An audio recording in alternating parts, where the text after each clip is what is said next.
Hey, everybody, welcome back. And we are getting ready to do episode 4 called Tycoons. Thank you for joining us for Storytime with the Histress with your host, Jen Dumas and Matt Breen. Matt, how are you doing today?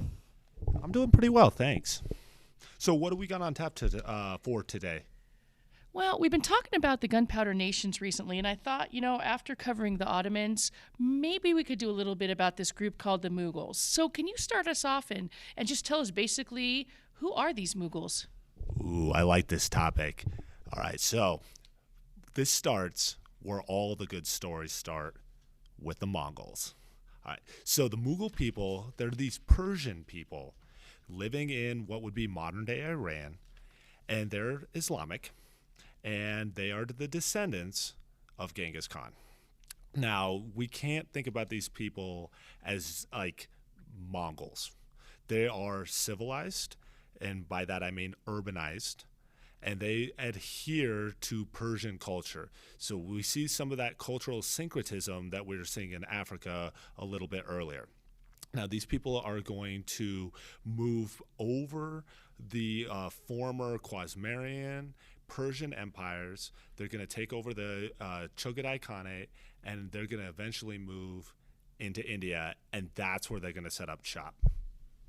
So, like, by India, you mean India, like the entire subcontinent? Pretty much. They're going to do something that Genghis Khan was not able to do, something that the Huns were not able to do. They're going to conquer India. Not even Alexander the Great. They're going to conquer India. Okay, so that's a really big subcontinent. And like you said, other groups had not been able to conquer it at all. So what made the Mughals so much more successful than other groups? I don't want to do big man history or great man history, but this starts with a guy with an awesome name, would have been a rock star. His name's Babar the Tiger. And he is going to adopt a new emerging technology, guns, cannons, maybe you've heard of them. He's going to use those to beat back vastly more superior foes. And he's going to utilize strike attacks. He's going to utilize speed. He's a Mongol. And he's going to quickly roll up the geographic features, the Deccan Plain, the Gangetic Plain. He's going to move through the forests in southern India, and he's going to conquer in really quick fashion all of the Indian subcontinent. Oh my God, I seriously could not stop singing Eye of the Tiger in my head. I'm sorry, I just couldn't. And then couple that with, do you remember Babur from our childhood, the elephant? Yes. The elephant that cooked. Yeah, so now I've just got this image of this elephant wearing a crown, dancing to Eye of the Tiger, holding some kind of old school musket. That's a pretty good image. And remember Babar the Tiger. So, I mean, there's all sorts of weird mashups going on here. But this guy does what, these conquerors have been trying to do since the beginning of time, it seems like. He is the first person since the Aryans to successfully move in and take over the Indian subcontinent and then create a lasting empire. Because he's got that eye of a tide. It's the thrill of the fight. Sorry, total tangential. Hey, so here's the question. So he gains control over the subcontinent, and we know how geographically diverse it is, and we know how many different cultures develop. So how does he govern this place? To understand the government and how governing will take place inside of the Indian subcontinent, we actually have to talk about Babar's son first. This is a guy named Humayun. I totally butchered that. But he is one of history's great losers. Storytime with the Histress. Here's a great story. Here's a guy who gets this empire, this crown jewel type of empire, in 10 years, loses it. It's going to be taken over by rebels, by the Sikhs, these people. Let me look at my notes real quick. They have a really cool name. The Army of the Pure. And he's going to go into exile into modern-day Afghanistan, and he will eventually raise an army. He'll eventually take back over the territory, and then he will fall down some stairs and die. That's it. That's how he dies. And if it weren't for that, the Mughal Empire maybe was like the Seljuks or some other small, short-lived group. But because he dies, his son Akbar comes to power. And Akbar is the exact opposite of his dad. He's competent. He's learned. He understands that he can't just rule with an iron fist. And he uses the elevator. That's a teacher joke. That was a fantastic joke. I'm not going to lie. Okay, so this Akbar guy I've heard of before, but I've heard about it more in the context of religion, because I know the Mughals were predominantly Hindu population, even though they were Muslim. So what was Akbar's role with this? All right, so Akbar would be somebody who would be called a Padshah. He's in charge of this bureaucratic system inside of the government, and he's going to appoint people called Mansabars. And Mansabars are military governors, and they're going to have provincial control.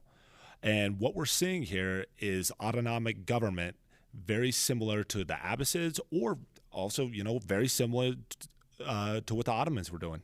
And what he is able to do is he's able to subdivide India into these smaller provinces that have independent control. And those independent groups are going to be able to retain their religion. They're going to be able to they're able to retain their control over their cultural festivals, and really importantly, they're able to exercise their own taxes, right? And that tax collection piece is really important because taxes are going to be based not on the Jaisa system, but on every person pays their own tax, regardless of religion, regardless of social class, and that's going to create equality. So would you say that Akbar was tolerant or at least more accepting of the Hindus? And did that transfer more than just to tax rates? I would take it one step further. I think he's more than just tolerant. I think he's really forward-looking and progressive. He's even more so than what we saw with Mongols and Genghis Khan, where we saw that religion was going to be the realm of the people who live there because animism doesn't travel really well. Like, you can't take the great sky god off of the steppe. Well, in this case, the Hindu people who are steeped in their own religious law, something that's called the Dharma Shastra, and he's going to say to those people, if it works for you, do you. And what he wants to have is cultural unity. And when he looks out at the people living on the subcontinent, he sees a society of equals. And in that respect, he doesn't seek to replace anything. And so I would take it one step further. I think he's more than just tolerant. I think he's progressive. So the one thing I read about recently was this Din-e-Ali, this syncretic religion that Akbar created. Can you speak a little bit more about that? Yeah, this is a pretty interesting fact. This is a pretty interesting movement inside of history. To say this is like syncretic would, like the way we talked about it in class, is like a mashup, two cultures.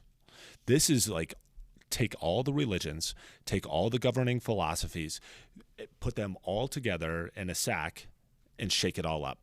Because what Akbar wanted to create was one singular religion where all people are equal and where the tenets, the central faith, is going to be based on the ulama, all the scholars and knowing people in society.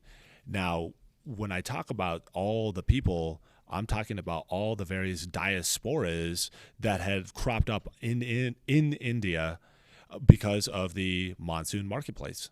And so what we're seeing is Jesuit priests. We're seeing Shia, Sunni, Sikh, Jainist, and Hindus, scholars predominantly, all of them coming together and looking for areas of overlap and where their theology agrees.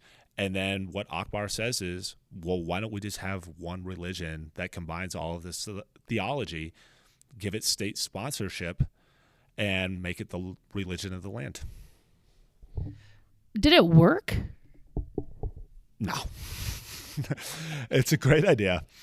I guess it's a great idea depending on what you think religion should be.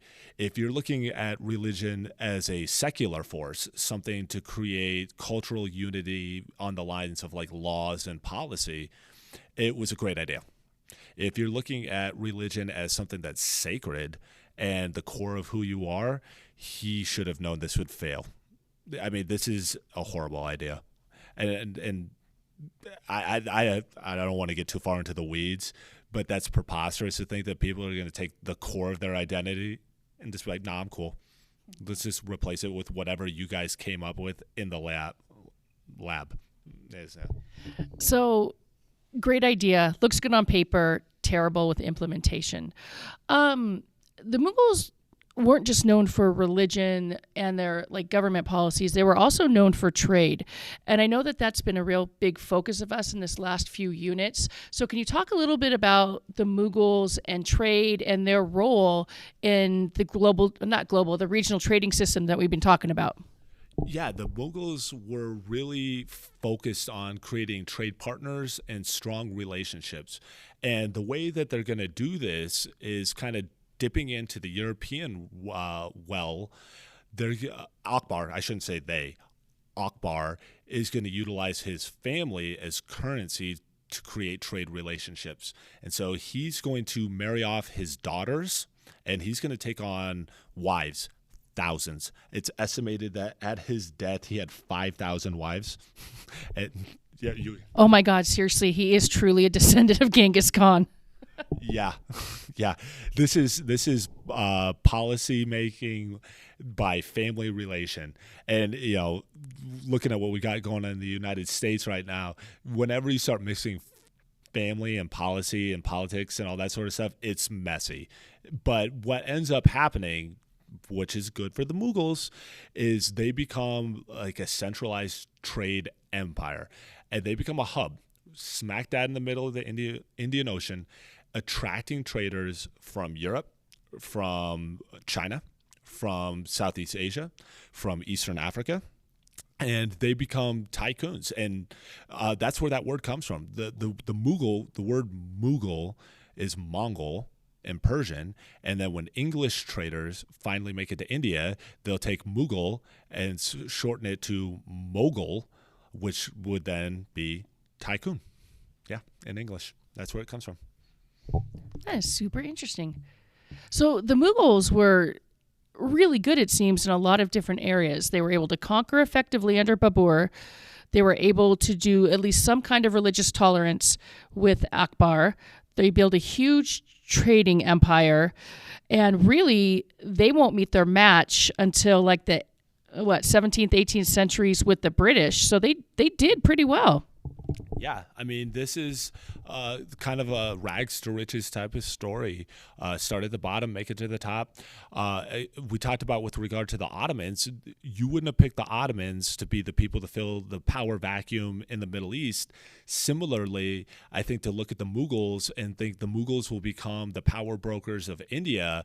Look at what was happening with the Tamir people, for example, a much stronger military force, but this starts to show us that when we look at governance and we look at successful societies, it's more than firepower. It's more than just like focusing on an economy.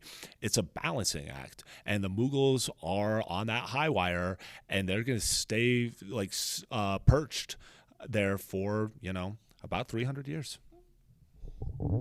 Fascinating. Seriously. Well, that's going to end our episode today of the Mughals and Tycoon. Thank you again for joining us. I'm Jen Dumas. I'm Matt Boreen. And we will see you next time.